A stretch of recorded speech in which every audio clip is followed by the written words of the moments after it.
video estamos revisando dentro de los atributos del dominio otro interesante tema que es la facultad y capacidad de disposición. ¿Qué vamos a entender por la facultad de disposición? Es el poder para disponer de un determinado derecho, para desprenderse de él. Y por otra parte, ¿qué vamos a entender por capacidad? Vimos anteriormente la facultad de disposición. ¿Qué vamos a entender por capacidad de disposición?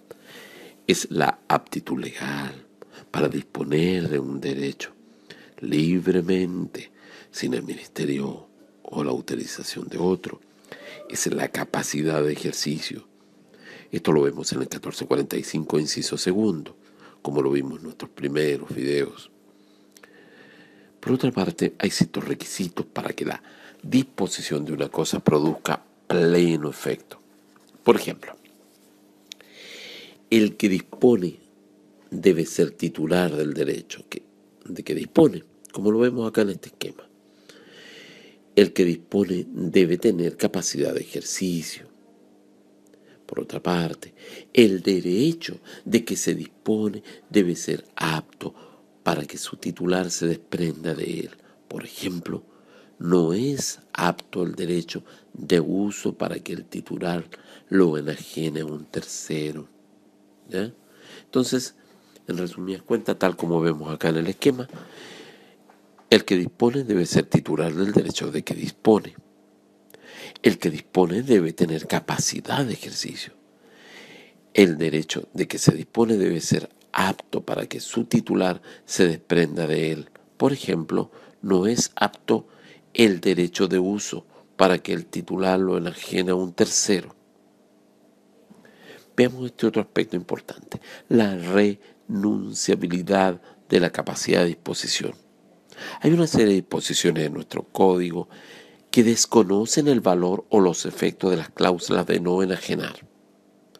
Así el 1126 dice que si se lega una cosa con calidad de no enajenarla y la enajenación no comprometiere ningún derecho de un tercero, la cláusula de no enajenar se tendrá por no escrita. El pacto de no enajenar la cosa arrendada solo tiene efecto de facultar al arrendatario para permanecer en el arriendo hasta su terminación. Eso está en el artículo 1964. Los bienes grabados con hipoteca pueden siempre enajenarse, no obstante cualquier estipulación en contrario. Eso está en el 2415. Recordemos que la hipoteca persigue a la cosa, ¿ya? Hay otras disposiciones que expresamente permiten las cláusulas de no enajenar. El constituyente de la propiedad fiduciaria puede prohibir su enajenación, artículo 751. Lo mismo sucede con el donante en las donaciones entre vivos, el 1432. El constituyente de un derecho de usufructo puede prohibir su enajenación, artículo 393, inciso tercero. Muchos autores estiman que la facultad de enajenar es de la esencia del derecho de propiedad.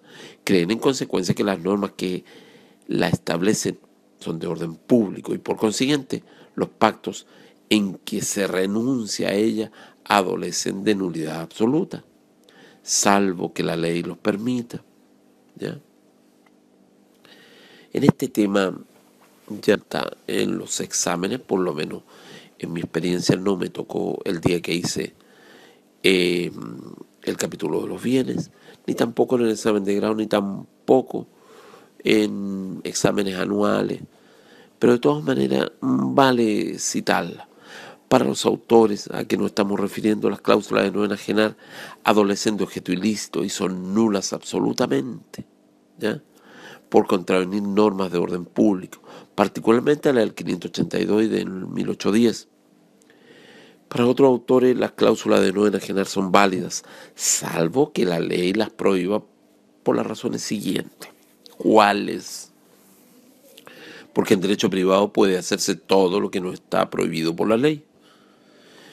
Por otra parte, el hecho de que el legislador las prohíba en ciertos casos demuestra que la regla general es que están permitidas. Finalmente, si el dueño puede disponer de todas las facultades de dominio al enajenar la cosa, con mayor razón va a poder disponer de alguna de ellas, como la de la facultad de enajenar, o disponer la cosa.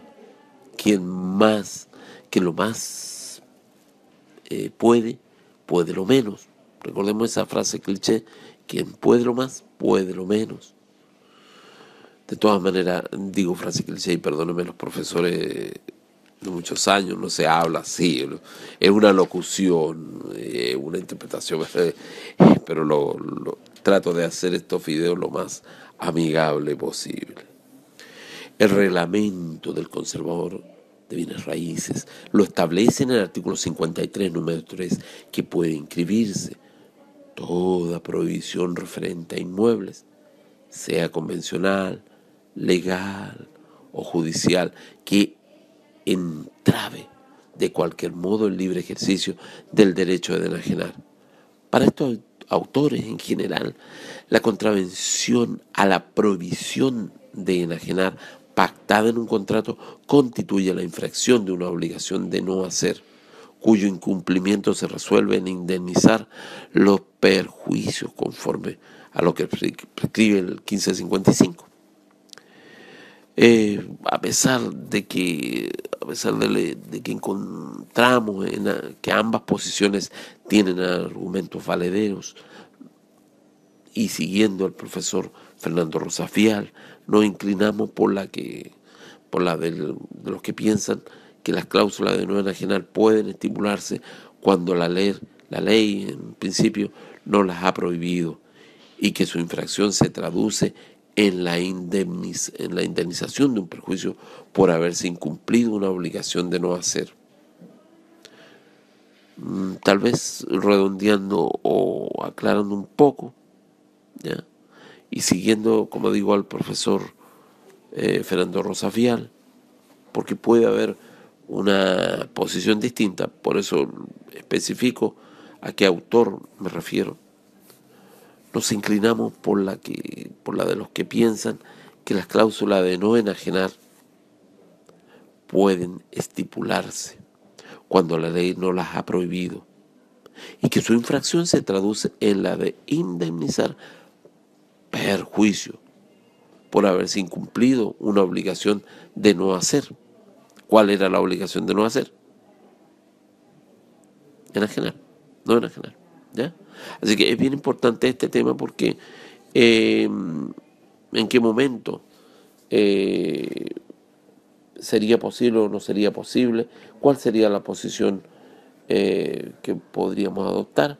Hemos, como digo, repasado los aspectos más relevantes en este sentido de que si, como digo, para algunos autores las cláusulas de no enajenar son válidas, ¿ya? Salvo que la ley las prohíba por las razones que analizamos, ¿ya?